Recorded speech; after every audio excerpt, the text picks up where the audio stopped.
I shall never forget it as long as I live.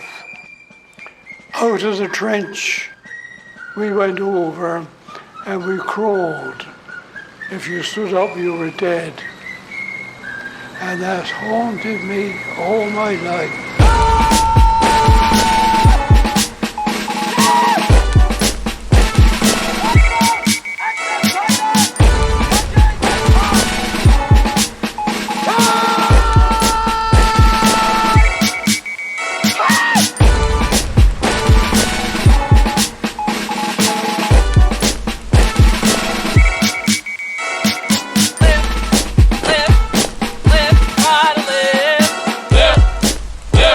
It was only a scratch, really.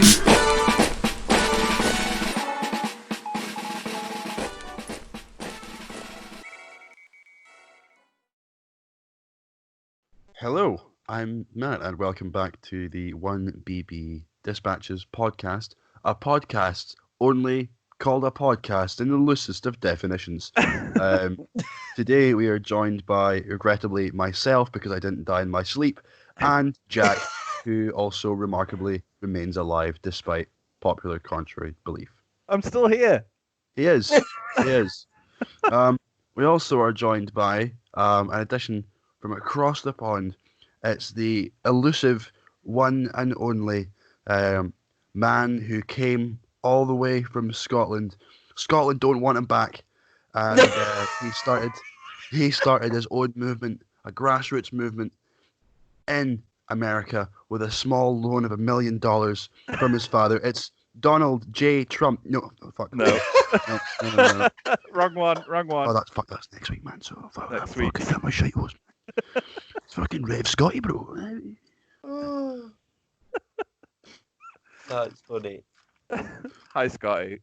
So, hi, I'm Scotty. I'm the captain, if you will, of the Reapers here in based in Virginia, United States, and do a bit of World War One airsoft, I suppose, but more so post-apocalyptic, and here we are now.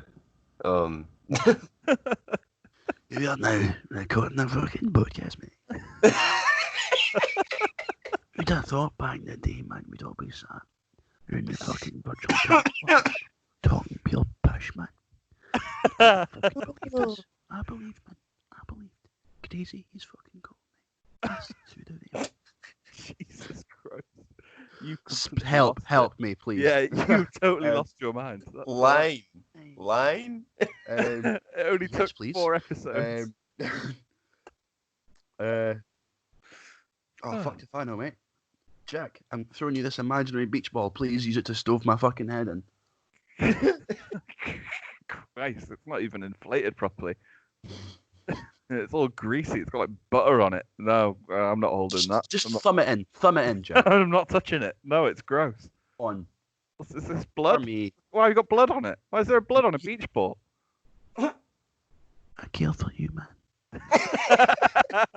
I wouldn't ask anyone to do it but you. Fucking stove my head. There's no point. There's no point in getting attached. You're just gonna take it away. I appreciate the sentiment, and I would have done it for you had the beach ball been in better condition. But you know me. Look, mate. Look, as new, mint condition. It's all fucking semantics, man. It's language designed to keep us in a fucking box, mate. I mean, if being outside of the box, it means this. I choose the box every time. And they'll not let me back in the box. I've been told that.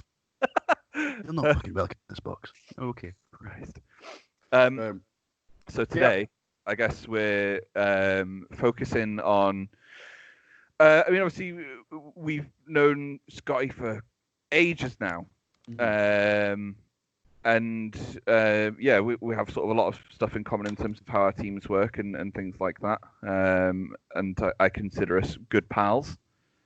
So I'm going to go straight on to topic one, which is Scotty to tell us a little bit about his team, about the games, and the sort of general story arc that you have.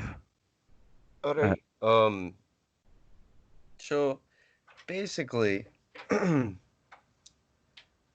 started the team, I want to say probably 5, 6 years back. And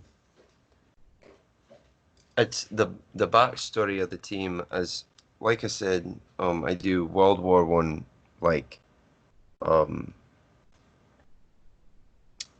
alternate history, post-apocalyptic. So I know that's kind of a strange concept to grasp for some people, but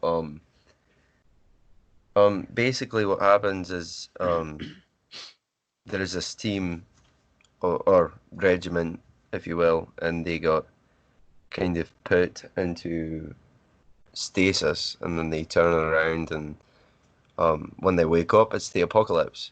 So, and well, they get put into stasis in 1918. Turns out they wake up in like the early 2000s. So, um, there is a wee bit of fantasy in there as well, steampunkish fantasy as well. So, I mean, I'm actually currently writing a book, telling about, the story of the Reapers, so. Because I think World War One is a good setting for anything that's sort of sort of sci-fi orientated anyway. Absolutely. Like you mentioned, steampunk just there, for example, which is obviously in recent years become really popular anyway. Right. But World War One works. I mean, science fiction.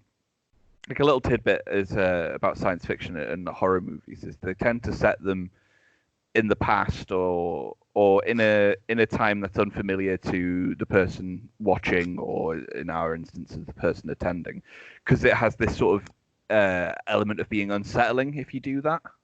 Right. If you're not familiar with it, like I think of another good example. Like Guardians of the Galaxy did a really good job in that. Obviously, they had this film that was going to be set in space, and it was difficult for people to relate to that sort of thing. And so they used music to connect it to our own sort of world, everyday life. But even then, they used it to be 1970s, so that it was slightly off. Right. So it still felt a little bit alien. But Absolutely. World War One really fucking works for that, I think, especially with the technology. One of the things I've always found fascinating about the Great War is it was the first of all these different things, and so for science fiction purposes, I think you can really let your mind run wild with it. Right, absolutely. It was very much an experimental time for armies to just kind of try things and see if they work. Yeah, exactly. So I think it goes naturally really well. Right. The combination of both those things, you have this element that sort of it's so distant to us now, people of this age, when we have no surviving veterans of the war left to tell the stories. And like Peter Jackson pointed out, with all the footage that we have is sort of old, grainy, black and white, and automatically feels a little bit foreign to us anyway. Right. But then, it's combined with that whole sort of pushing the envelope of technology and industry, it's sort of a good space to do post-apocalyptic stuff, I think. Right. Matthew, I mean, you know more about this kind of thing than I do in terms of how it works, like I was trying to say earlier with film. Well, I mean, post-apocalyptic is just I've been doing post-apocalyptic airsoft and I guess LARPsoft for this'll be 10 years. So I've been doing it for quite some time now. Yeah. But and it's interesting because you there's no way to actually prepare for it. It's just such a unique like experience that because people ask me often, they say, so how does one get ready for an event like Revelations? And for those who are listening, and don't know, Revelations is a post-apocalyptic airsoft event hosted at Balhack Airsoft in Chesapeake, Virginia. Um, it's considered probably one of the biggest post-apocalyptic LARP airsoft events in the country, if not the world. Absolutely, So, yeah. I mean, usually it averages over a 2-day weekend around. Each day usually averages about 600 to 700 people. It just depends. Honestly, the biggest kicker is the weather. What the weather's like, and even on a slow day, you'll usually get about 400. But anyway, people always come to me and ask me, so how does one prepare themselves for an event like this? They say, think as if you're going on a camping trip, but you're going to get shot at, and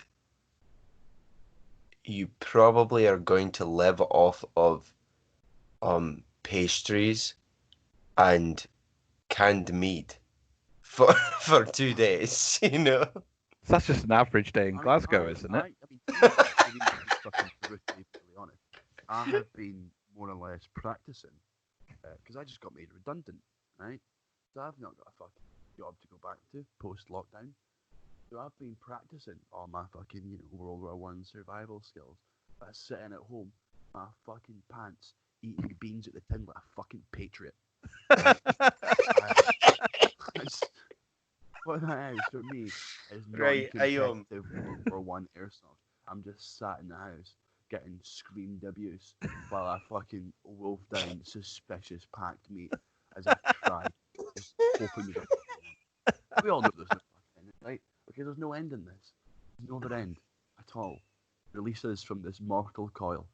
But when you said about the thematic differences or the sort of thematic and aesthetic qualities that's intrinsically found within World War One post-apocalyptic and World War Airsoft is that you really do, and I will say this over and over again until my dick is as hard as the day is long, is that there's so much artistic license.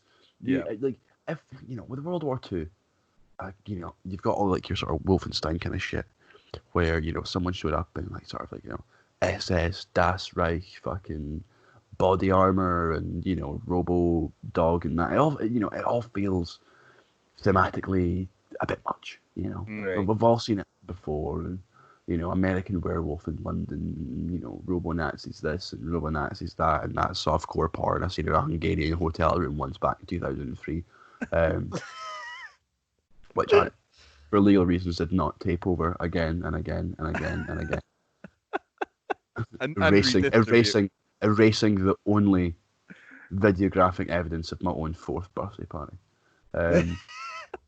But with World War One, because it is, as you said, it is a lot more distant from what we think about now, and a lot of people either know really well what constitutes a World War One uniform, or doesn't really know at all. So you could show up like fucking Sean Connery in that really, really awful movie where you're just wearing a fucking Feldgrau codpiece, cowboy boots, and fucking 2 bandoliers being like, I'm fucking Francis Peggy McGabble, Canadian sniper from 1917. And you're like, damn, son, nice cock, bro. That'd be grand. So you really, with Sports Olympic stuff, you really, really do get to have just so much artistic license, and it really helps kind of cement home the way you can have fun with it. But I'm saying this having also been fucking shite at making World War One post-apocalyptic stuff, because A, as we've covered before, I don't like to get my shit dirty, and B, Right. fucking, when I make a kit, I'm like, this looks cool because it's historically accurate. My brain's like, hey, want to make it post-apocalyptic? My other part's brain's like, ha, no. Right. Oh, you'll that's know so me. true. So There has been multiple occasions when I have been absolutely conflicted over how I'm going to, as they say, wasteland a piece of kit. Mm. And there's a lot of times where I just couldn't do it. I was like, I can't do it. I don't want to touch this with any kind of shoe polish or paint or rust, you know? Yeah, I think you do. I think because obviously I've seen pictures of your kit and videos of your kit from what's put on YouTube and on your Instagram, and I think you do very well what would be my standard go-to approach for that kind of situation, Great. which is the advice that I'd give to anyone considering doing a World War One or even a World War Two post-apocalyptic kit where they don't want to get their stuff necessarily dirty, is that weathering is only really part of that. And you're gonna naturally weather your kit just from playing the game anyway. Absolutely. But I take the approach that I'm trying to think of a good example. Well, say your leather jacket, for example. Right. So, and we'll use your lore as well. So you come out of stasis and you've got your full kit that you would have been given in 1918. Right. You wake up, it's post-apocalyptic, and you come across like a really fucking nice leather jacket.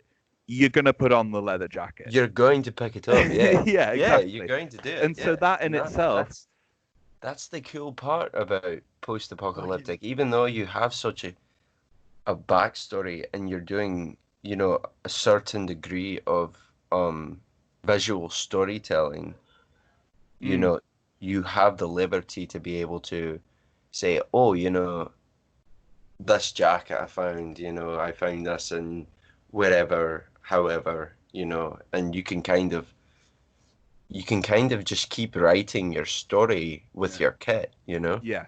Like when we were defrosted from stasis, I mean, far be it from me to say, but I think if they had Hooters monogram bowling shirts, I think they would have used them. I mean, Hooters, they bought their war bonds at the end of the day. But the point applies in that, presumably, if you're in a post-apocalyptic World War One situation, the ins and outs of and there's a Hooters, yeah, of course. No, the ins and outs of the war and the loyalties of the war are long gone. So the biggest piece of advice I gave to people is that look, if you have a full British kit, but you also happen to own a pickle haub, wear the British kit, put on the pickle haub, take off your jacket, put on a different jacket.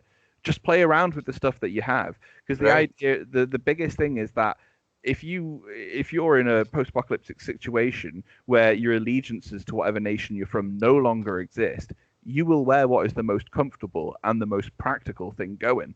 Absolutely. Especially in post-apocalyptic. So I think mixing and matching kit is a lot easier than getting a full expensive reproduction uniform and then tearing it apart, putting blood stains, bullet holes in it, that kind of thing. You get just as much of a compelling effect by mixing and matching kit and giving across this impression that you're desperate to wear whatever's going. Right, absolutely, and I can't agree more with that. Because a lot of people have the idea that, okay, if I'm going to go with, so I'm going to create a character, okay? So, like, for example, one of the characters from the Reapers and my book, his name is Boomer. Boomer was originally, he's a Canadian, but he also, like, when he gets over to France, he decides he's going to be a tunneler or a sapper. And he decides that basically he develops this sort of kit that looks like, okay, he's a Canadian sapper, but like what's like going to be the first melee weapon a sapper has? That's a shovel.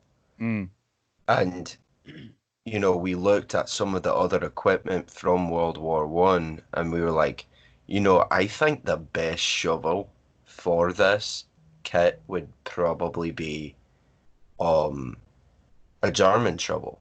a German entrenchment shovel.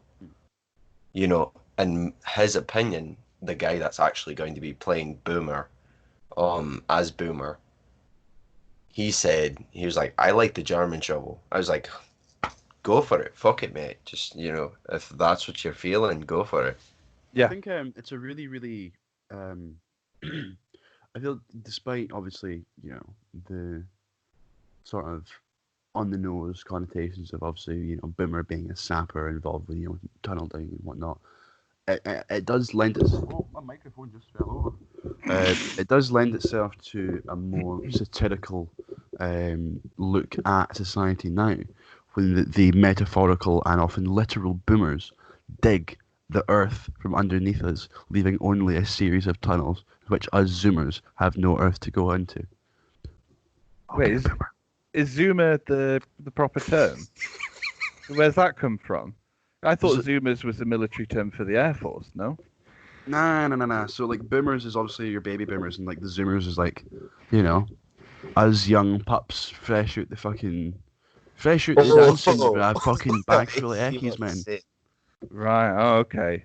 No, I never knew that Zoomer applied to that. I'll use it. I'd never heard the term. Sorry, you're just not young and trendy enough. I always fucking hell. I always thought Zoomer was Air Force. No, I don't know. At least that's how I'd heard it. Can I just say, by the way, the idea of someone who's a fucking a tunneler with the nickname Boomer is cool as fuck. Yeah, it's fucking. Enjoy it. Because I mean, like Boomer's backstory, he's from Canada and he got in a lot of trouble growing up because he got involved in like street gangs. And he originally got the name Boomer because he was the demolition man on a bank heist crew. Ah, okay, cool. And they went to try to hit a big bank in Canada, and wait, they have big banks in Canada? Anyway, there goes all of our Canadian subscribers. Goodbye. Oh, geez. Looks like they've stolen the money. Oh, God. Oh, how will we find it? Well, you know, John, that money's scratch and sniff. Just follow the scent and we'll no doubt find them right away. And if we say, hey, did you steal our money? They go, oh, yeah, sorry. Crime solved. Crime solved. Another day for the fucking detectives look at each other, jump, and they high five, freeze frame, roll credits. As they look at each other's eyes, it becomes more and more impactful. And every case they've ever been on together, it dawns on them. They're all each other. They're all they have to each other. And they break the freeze frame. They lock eyes. And they kiss. Yeah, I knew that was coming. Yeah. Canadian cops. All of Matthew's TV show ideas end in the same way. Right. And then the murderers, they lock eyes and then. Yes. And one detective's you. And the other one's me. Oh my God. That's my kids too, Jack. Please. Take it away from me. Can I just ask on the subject of Canada and slightly on the subject of sci-fi post-apocalyptic stuff? Was it a Canadian show that did like War of the Worlds, but it was World War One? That was a British show, I'm sure. Was it? It was on BBC. I never saw it. I heard really conflicting reports too. From great reviews like from Mate Ewan being like, "Oh man, this is fucking mental. What a show!" To other reports of, "What a lot of fucking pish. I wish I hadn't even turned the fucking telly on. What a stupid history. I'm going to kill myself." Because I know that it essentially butchered the original, but I didn't know it was British. I've not been able to find it. I only heard about it like a couple of months ago. It was on BBC iPlayer briefly. I'm not paying for that shit. I think they took it down. You know, they left the countless hundreds of hours of Jimmy Savile presenting children's shows up on there, but they fucking took down War of the Worlds because that was too much. Oh, Christ. Mm. Well, there you go, BBC. Thank you for your service. Thank you for your service. I'm going to use this as an opportunity to move on to the topic of lore building as well, because I think we touched on it slightly before when we talked about the little things like the rations that we make and stuff Yeah. like that. Aye. The importance of building a lore or a backstory, and how that helps with the immersion. Because Scott, you were saying earlier about you're essentially writing a book, and I've read the extracts of it that you have put on Instagram. But I mean, that's way more in depth than any of the little shit I've done. Right, no, but I mean that's you can go in depth with it basically as much as you want, but like basically it comes down to whether or not you're satisfied with how your character turns out. So like on the basis of lore, when people ask me, like they'll read my journals that I put up on Instagram. Mine are very like in depth, and I know they are, and I know they get to the point where it's like, fuck, mate, like calm down, like you know. But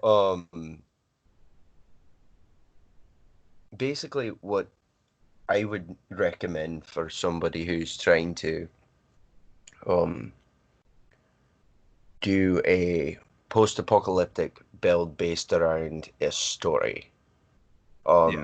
So a lore-based build. What I would recommend is, I mean, start very basic.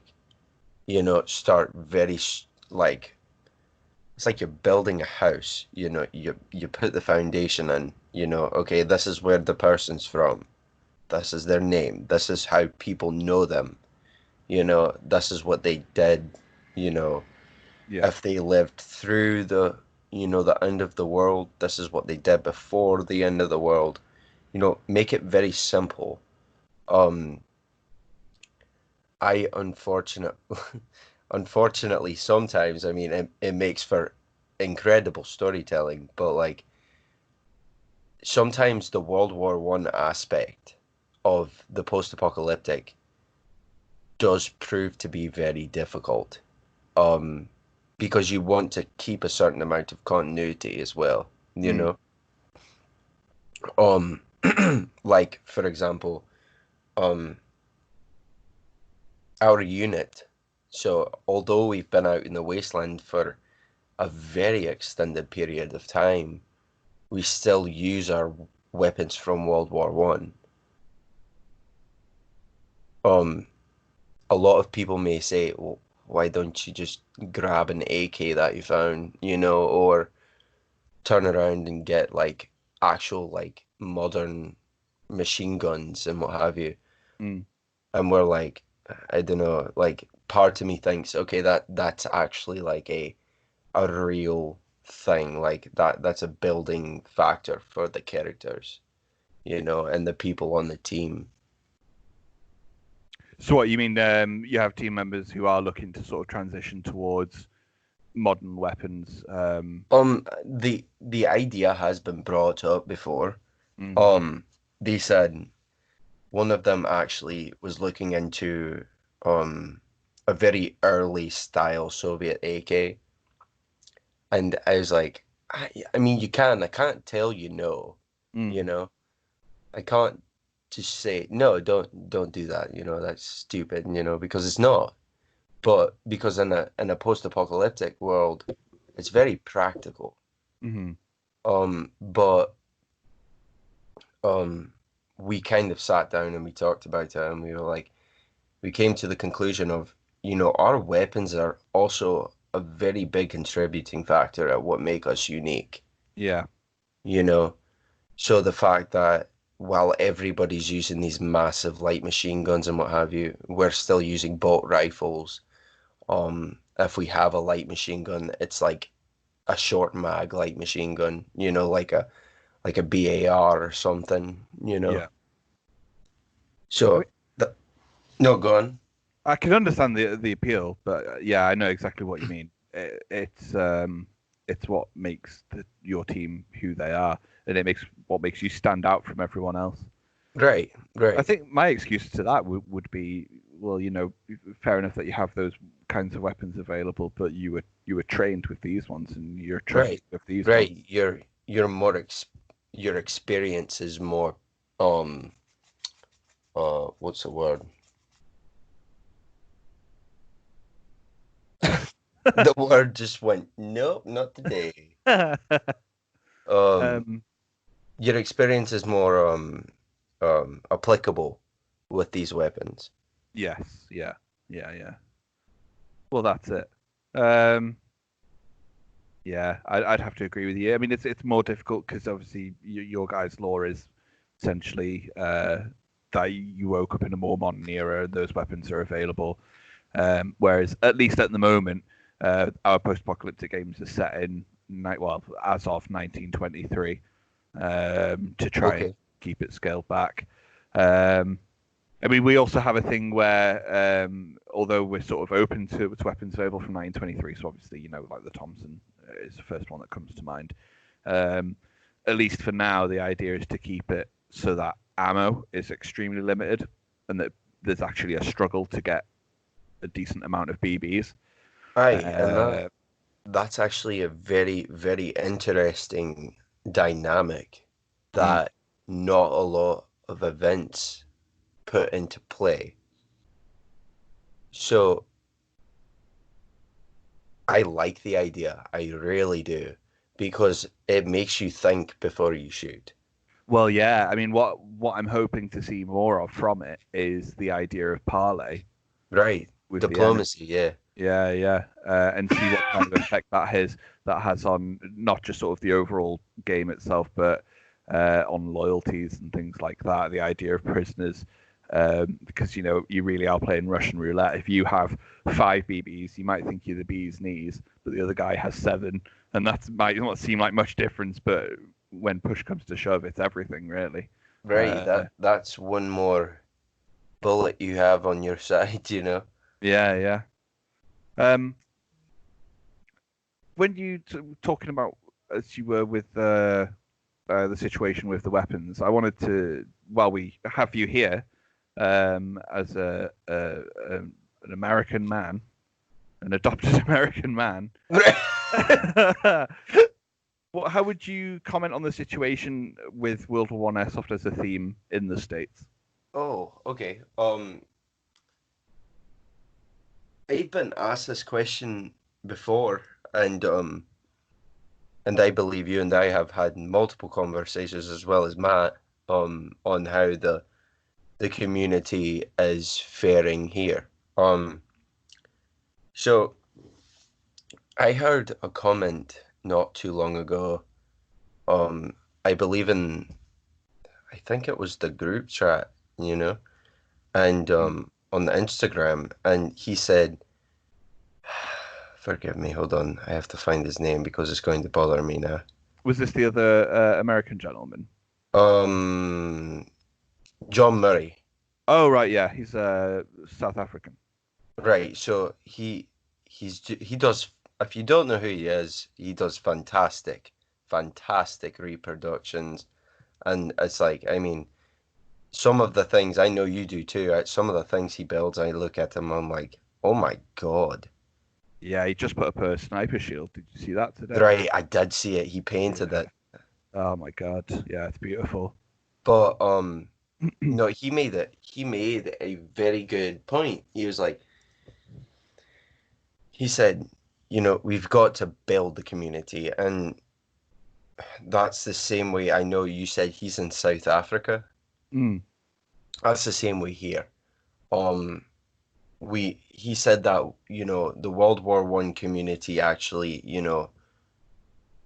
like airsoft wise, kind of tried to go on the coattails of Battlefield One yeah. and um I'm sorry, 1917. Oh yeah, yeah.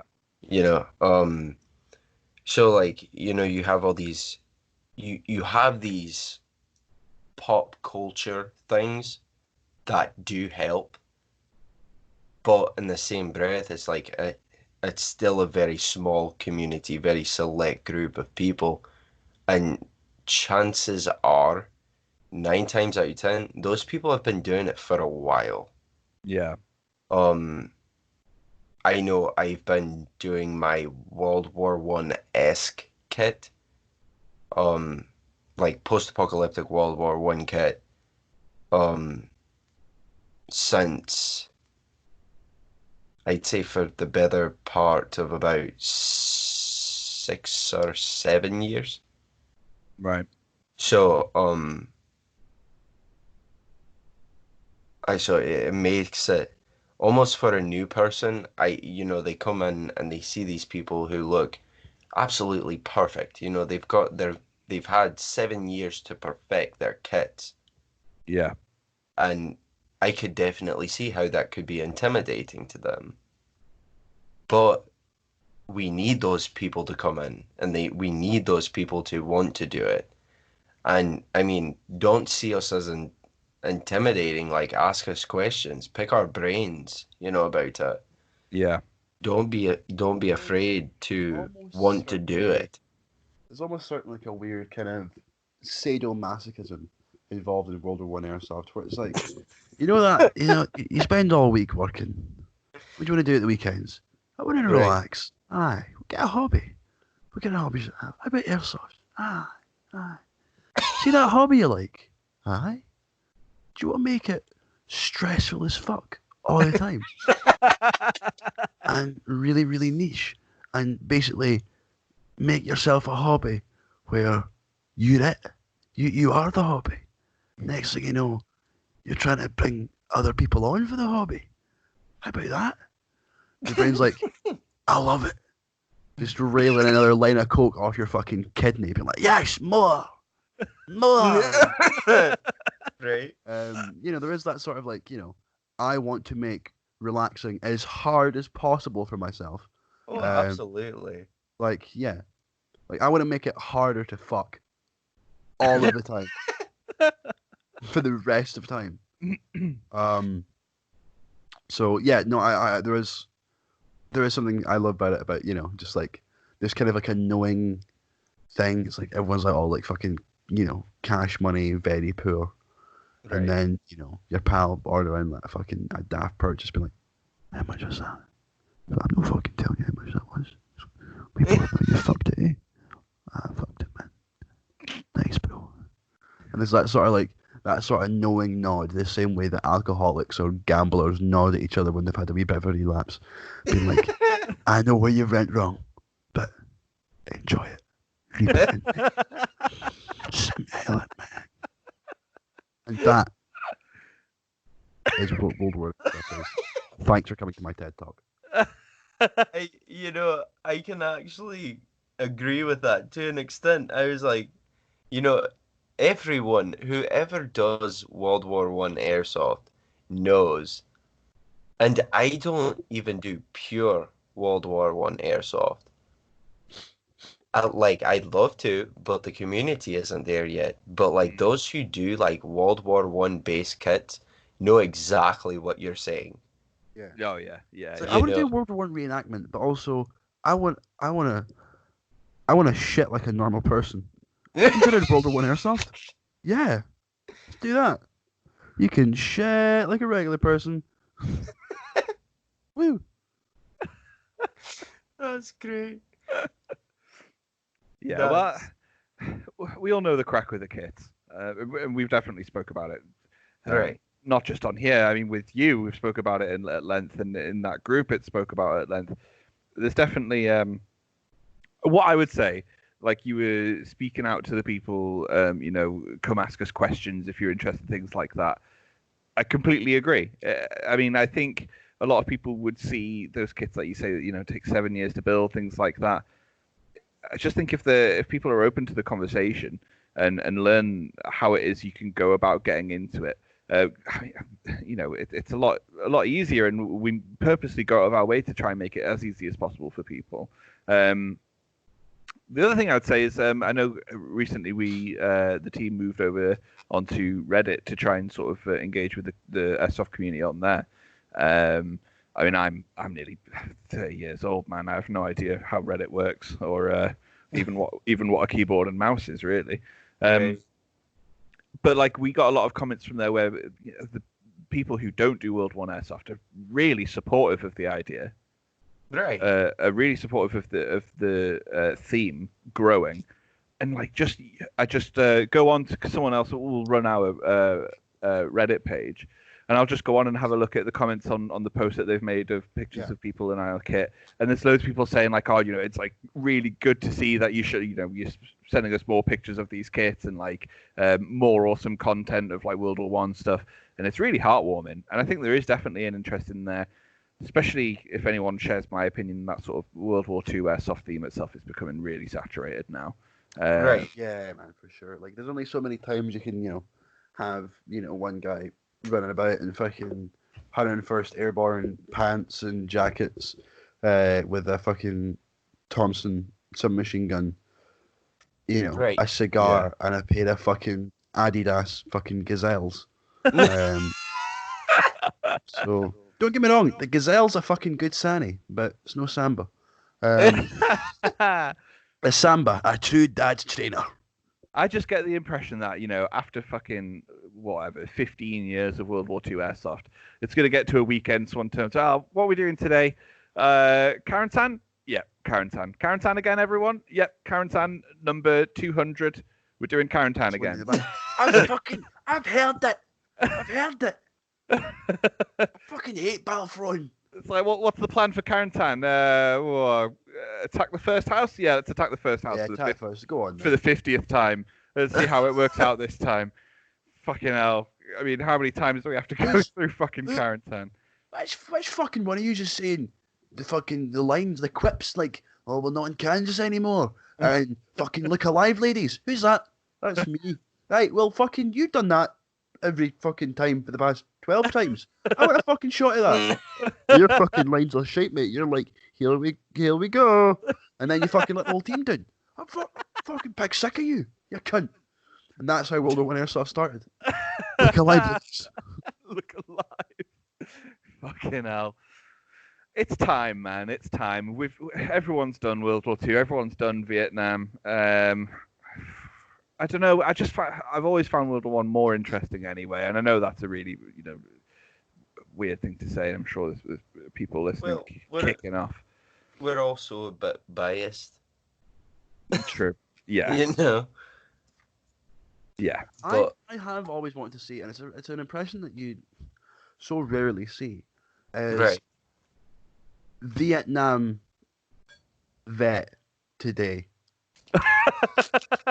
I would love to just like show up at an airsoft game in like a Hawaiian shirt and like a Vietnam veterans fucking I know. Somebody needs to just a do, fucking like, walker frame with like 4 tennis balls on it as I just like walk around my cargo shorts screaming like fucking racial slurs into the trees as I piss myself and start fucking discharging a firearm into middle of nowhere crying.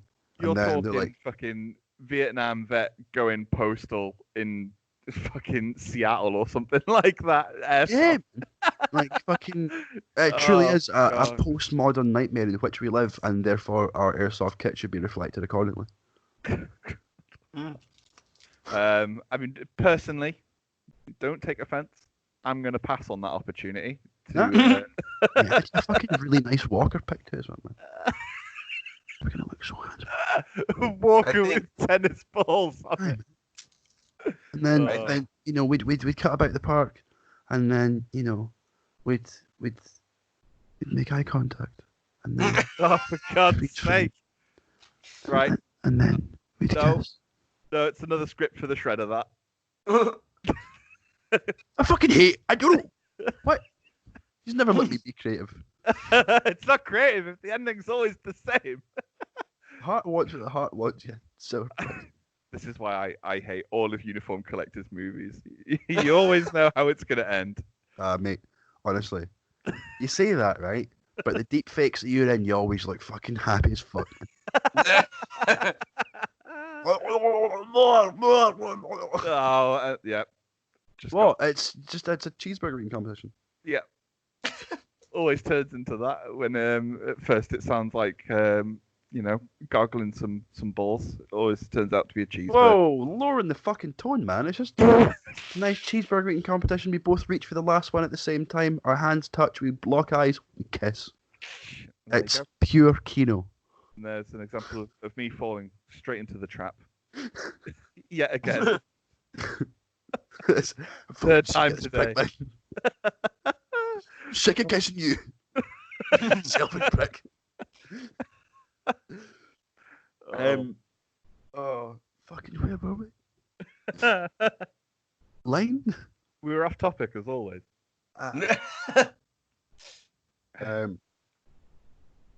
Yeah, like World War II, it has been it's been done to death. For see the day that our last World War II veteran dies, right? He's gonna be like, thank fuck, man. I'm sick of seeing all these guys run about in my fucking clothes from when I was a kid. Like, only the dead have seen the end to reenactment.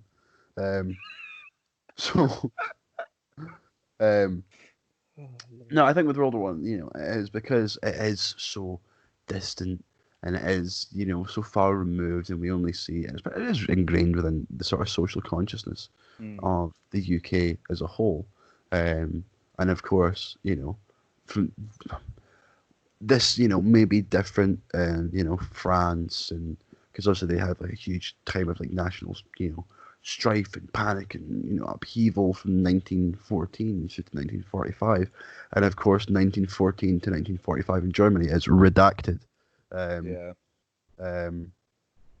So yeah, I think as I said, World War II is done to death, and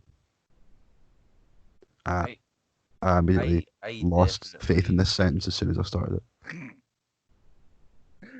I definitely agree that World War One or World War Two, sorry, is incredibly overplayed. Even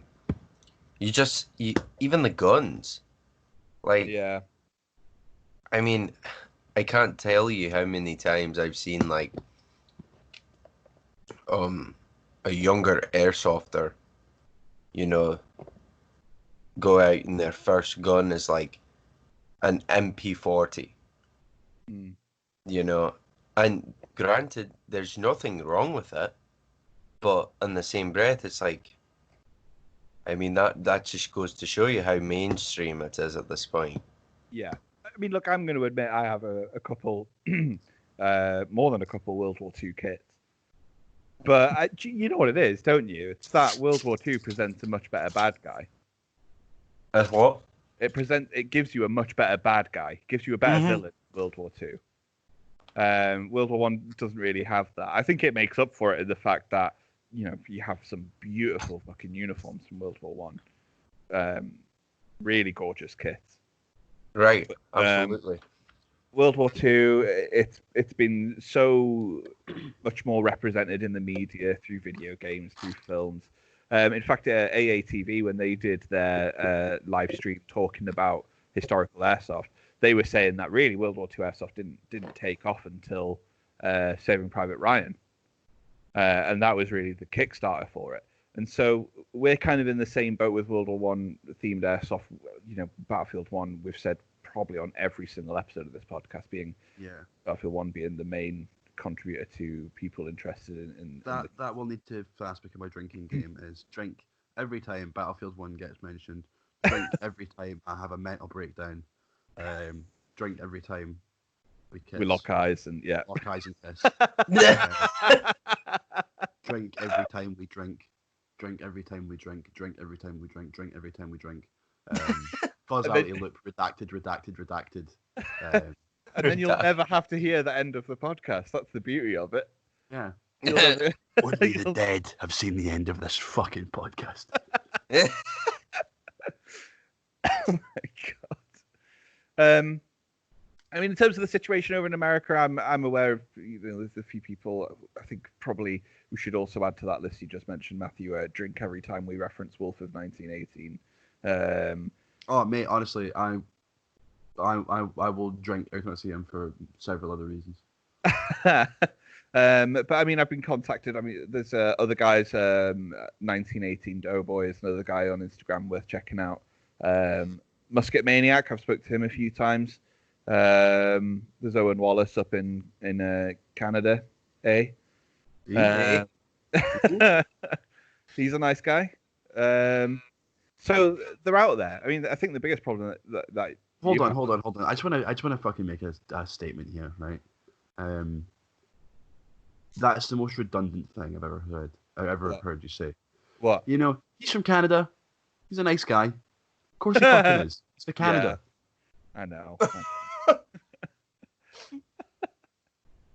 There's got to be some bad Canadians, surely. No. I mean, No. Trudeau, maybe. Yeah. Well, what I was saying is, I mean, the biggest problem that I think you have there, Scotty, is there are World War I airsofters in the States. There's no doubt about it.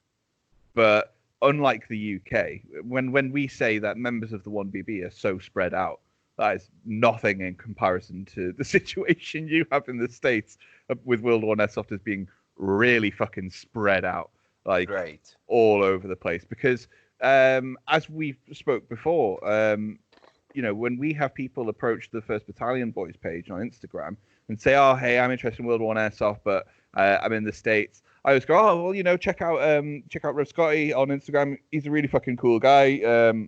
He runs a team called the Reapers and all this kind of thing." And they go like, "Oh yeah, well, that's fucking 100,000 miles away from where I live." Shit. Right. Yeah. No, and I mean, we could probably put on a rather proper game, or event, but we'd all have to meet in like Arkansas. Yeah. Like a centralized location, in the United States. But That's what you need to do, man. You need to branch out to Arkansas. Go. Buy tickets to Arkansas and find someone who does World War I Airsoft, and then dump all the responsibility on him. Right. Threaten him. Take it. It's yours now. I mean, kidnap their family if you have to. Whatever grows the theme. See See that fucking hobby you had? See that fucking hobby? It's hard now. Take the mantle. And I just like punch him in the gut. Fuck you. But this Good luck eating beans like a fucking patriot. Shitting into fucking beans. Eating the beans again. Cunt. You lost it, mate. You're gone. That's it. I've had a rather turbulent 24 hours. No, but there was so for example, in the post-apocalyptic community, there is actually an event series that is done by Omega Airsoft or Omega Events, and they are a 3-day non-stop event series. So like, God. you go out like Friday morning and you don't leave until like Sunday evening, and it's completely post-apocalyptic, and you go out, you camp on the field, you do the whole 9 yards. So it is roughing it, Yeah. and Dog food. right, dog food, maggots and what have you, and Beans like a fucking patriot, man. Drinking water out of a puddle. and this is about the time that the eyes lock, Eyes locked, and then you kiss. And the kiss. Yeah. I think I've Fade seen to this black. one. We'll see you in 2 weeks' time. Get fucked. But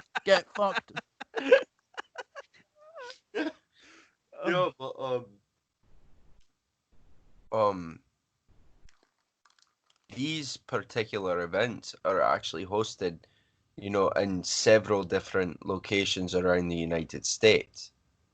Oh, okay. So, 1 month they'll be in Pennsylvania, next month they'll be in like Oklahoma, and they just bounce around, So it's actually a really cool event series if you haven't heard of it. Just look up Omega like airsoft events. Yeah, I'm going to check that out, and so should you, listener. Right. um, That's my grandma, And if you by don't the way, listen, when I say if you don't, I know when you get back, finish watching this podcast, you got to sit down. You got to sit down. As you sit down, oh, Sam's in your chair. It's me. I'm in your chair. Sit in your lap, say, get my laptop out, and I show you Mega Airsoft, and we lock eyes as we read about it. I'm really concerned that I was just making a point that our only subscriber is probably my grandma, and then you go to, sitting in her chair. I don't even know if she has a computer chair. You're fine women, man. You seem to know. You seem very familiar with her setup in a little home office. I provide for her. I do her well. Right? Yeah. Yes, Grandpa. I'm sorry. Hey, look me in the eye, son. I'm not going to lock eyes with you. I know where it goes. Kiss your granddad in the lips. Fuck's sake. I've got a bit of spittle at the side of my mouth. Just ignore that. Ignore that. Close the eye on that side. Work around it. I want to use what we were saying about the situation of trying to find players in our respective nations to segue nicely on topic 4, if that's okay.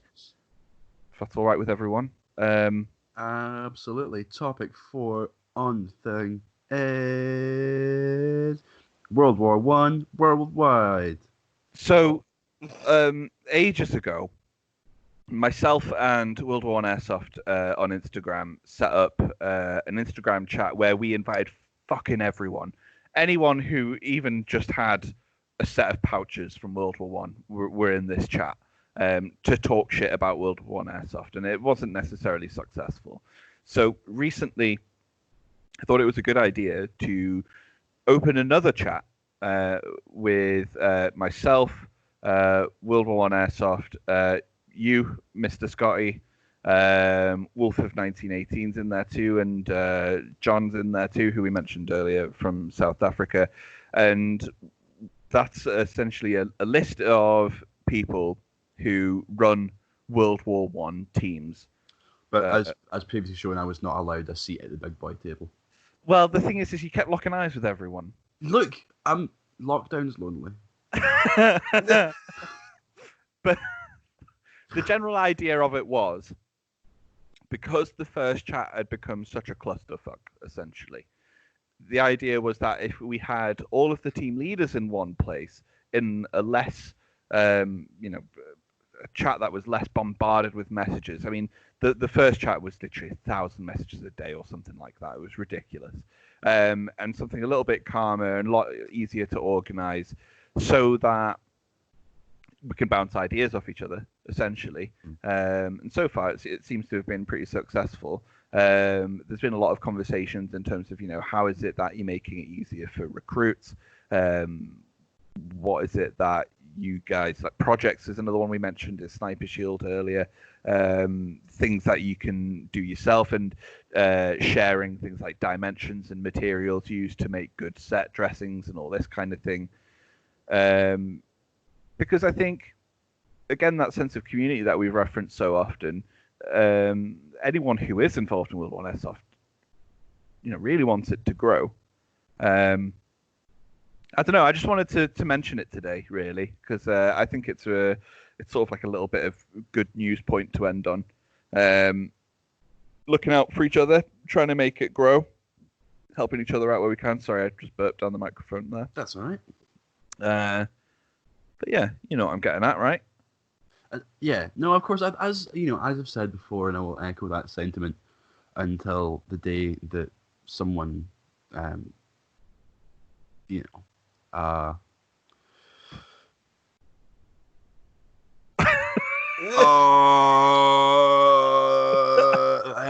Fuck. Are you getting a fact there? It says you're looking me right in the eye. No. Alright. So I will sort of screw this until the day that someone comes up and fucking sedates me.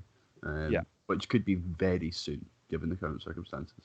The World War Airsoft community is a massive, big clusterfuck of everyone just kind of giving each other a wee an emotional reach around, being like, yeah, pal.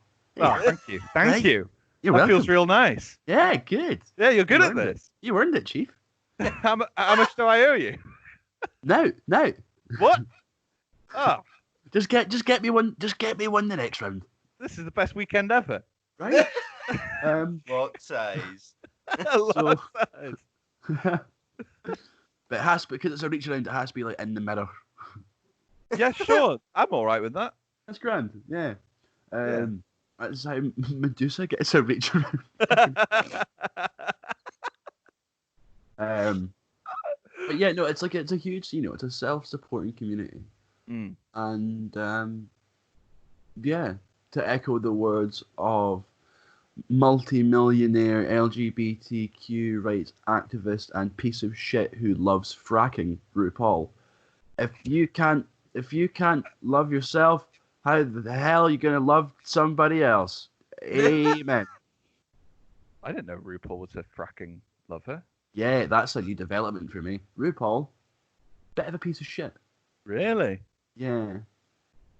Wow. I don't know. The most recent season of Drag Race, just all of his interactions with the contestants all just felt, I mean, there's a certain level of artifice where it's like, hi, I'm RuPaul, and I'm being paid horrendous amounts of money to stand here in beautifully tailored suits and make these bitches do whatever the fuck I want. And now it's just like, I have given up on life and I just wish to go and return to my home. Please do something that is obnoxious and funny at the same time. We shall all laugh and then I shall return to my trailer. We've seen through the veil, and the veil was a weird neoprene face kini and Rue wearing no makeup for the final. Yeah, but it's worth it for all that fucking natural gas, isn't it, eh?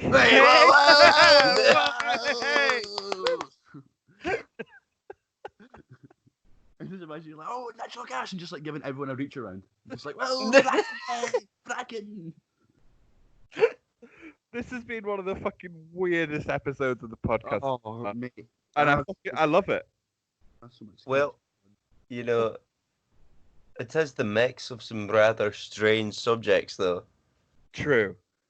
Post-apocalyptic does breed that kind of oddities, I guess. When you're sat out there in the continuation war, the World War I has become a societal thing. It gets to a point where you've been at war for so long, you start to wonder, was peace really a thing? You wake up in your dugout, you sleep in your dugout, you eat in your dugout. In between the 500th morning of waking up and eating beans out of tin like a patriot and getting the next foxhole over, there comes a point where you stop and you think, Because you don't like that guy. does the war ever end? Have I seen the end to war? Is even war a constant state of change that would suggest that something gets better? But no hope is to be gleaned from this. So you sit back in your foxhole and you light a cigarette and you see your enemy. You load your rifle. You see him 400 yards away. You aim down your scope and there he is, locking eyes with you. And you take your eye away from the scope and suddenly you're next to each other. Just like, fade to black, pure Kino. Hi, I'm Mark Kermode.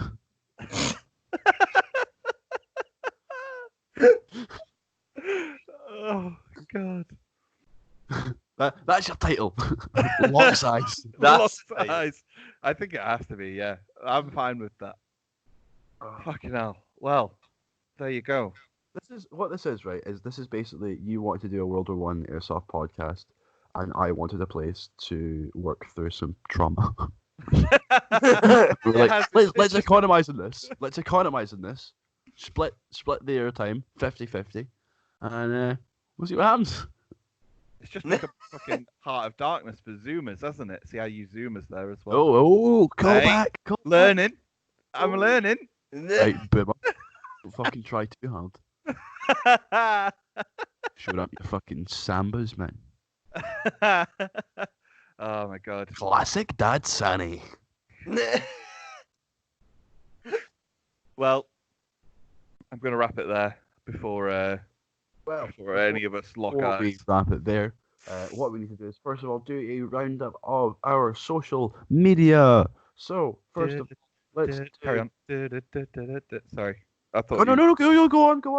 No, you've ruined that for me now. No, keep. No, you've made me look stupid there. You made yourself look stupid. You know what we fucking saying. I hate you. Do you know what? Go and stay here, mothers. Fucking sing the music, prick. Sing it. No, I Oh. refuse. I'm not a Alright. performing monkey. So, over at Instagram with Rev Scotty, you can at Rev Scotty on Instagram, Every Sunday, you can find Jack on Instagram at Sunshine Jack. You can find me on Instagram at Uniform Collector, erector. No. Come on, guys. And you can find us all at the 1st Battalion Boys. That's 1st_Battalion_Boys. That's right, you can score, boys. No, you can't. No. Score under. No, hold on. Wait. No. Hold. What? You can find us on Instagram. My solicitor is tugging me off. Not like that. No.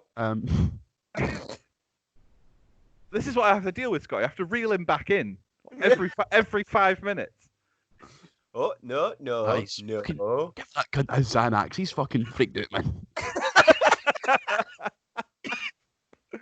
God almighty. Well, thank you for joining us, Scotty. I hope it's not scarred you for life. Always a pleasure. Always a pleasure, never a chore, Scotty.